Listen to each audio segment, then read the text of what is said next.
Greetings, Representative Lopez, and thank you for taking time out of your busy schedule to listen to me talk about an issue that should be of the utmost concern for all Georgians, but I know in particular it is an issue that's going to resonate very closely with you because of your assignment to the Education Committee in the House of Representatives and being a GED instructor for bilingual students and for just your dedication over the years of time, effort, and energy and resources into combating educational inequities across your district and across the state more broadly. And that issue is access to free, quality public pre-kindergarten throughout the state of Georgia.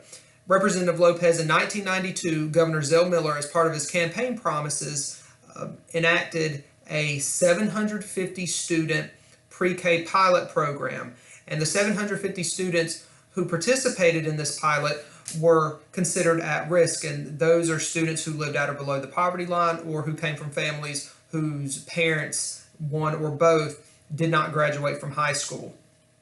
By 1993, Governor Miller used lottery funds to expand that pre-K program, and so that 750 in a year's time increased to over 8,000 students. And by 2009, Georgia was the first state in the nation to have served over 1 million students free public pre-kindergarten education. And for that, the state should be commended. But now it's time for us to act and improve upon that even more so that we ensure all qualifying 4-year-olds in Georgia receive quality pre-K, particularly those in rural and urban areas who are considered at risk. So in order to do that, Representative Lopez, I have developed 3 policy proposals, and I looked at each one very closely and ultimately decided on one that I want to share with you. The 3 policy proposals were to legislatively expand or legislatively mandate an expansion of our current Bright from the Start pre-K program. The second policy option was to evaluate the current infrastructure of Bright from the Start to ensure that it is indeed quality. And the third was to expand Bright from the Start by reallocating funds used for charter schools based on the current governmental budget and redirect some of those towards investment in Bright from the Start. The one policy that I've decided ultimately to present to you for consideration is a legislatively mandated expansion of Bright from the Start. And the reason why I chose that policy option over the other 2 are very simple. Number one, the second policy option, which called for an evaluation of Bright from the Start, it's not that it's not needed, but in 2003, Georgia State University, and in 2012, the University of North Carolina at Chapel Hill both conducted studies to measure the effectiveness of Bright from the Start, and both concluded that Bright from the Start is effective.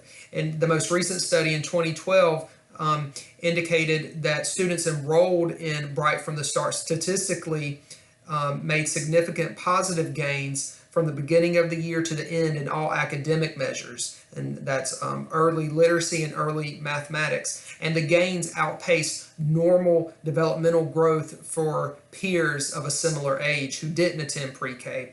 And Spanish-speaking students and dual language learners showed growth in skills in both English and Spanish, and with the most significant growth being in English. And I know that's something that resonates with you very closely as you work with bilingual students in a GED program. The third option was ruled out because the money from charter schools, even if you reallocated 50% of the funds from charter schools, those coffers are not large enough to facilitate the expansion, the current Bright from the Start program throughout the state of Georgia. However, with the first option, legislatively mandating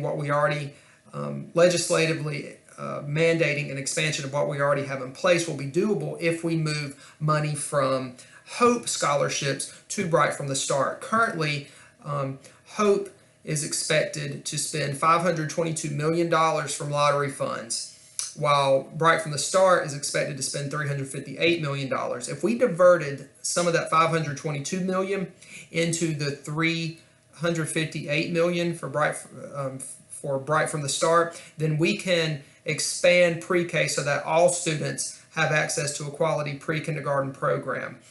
Of course, you're going to have huge opposition from people who benefit from Hope, but the onus is on those the opposition to produce data that shows that Hope is actually benefiting these students. The Atlanta Journal-Constitution recently, within the past couple years, published a piece that showed that only 1 in 3 students who receive Hope funds actually maintain it throughout their entire college career. So there's a hole there that proves that those funds could be better spent based on the research from 2003 and 2012 of Bright from the Start, that the money would be better invested in Bright from the Start. I hope that you will take time to seriously consider this policy proposal, and I hope that if you have any questions that you will reach out to me.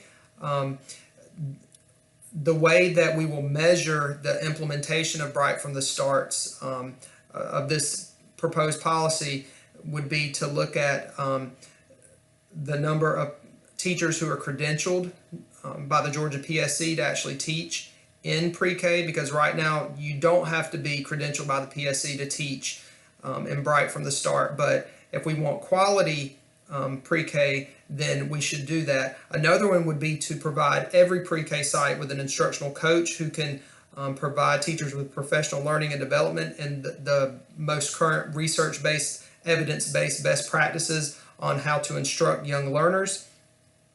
And finally, we would increase the number of pre-K classrooms in rural and urban areas by at least 50% by the fiscal year 2025. So those are a few of the main criteria by which we can measure progress of this proposed policy. And as someone who has been in a Georgia pre-K program myself, I know that my parents didn't have the time, because I come from a working class family. My parents didn't have the time to prepare me like my teachers did in my pre-kindergarten program, and I'm a college graduate. I work in the field of education, and I feel very passionately that our students deserve the most quality experiences possible prior to entering kindergarten, so that we lay the foundation for them to be successful not only in K-12 but in life. Representative Lopez, thank you for your time, thank you for your attention, and I look forward to discussing this policy with you further. Thank you.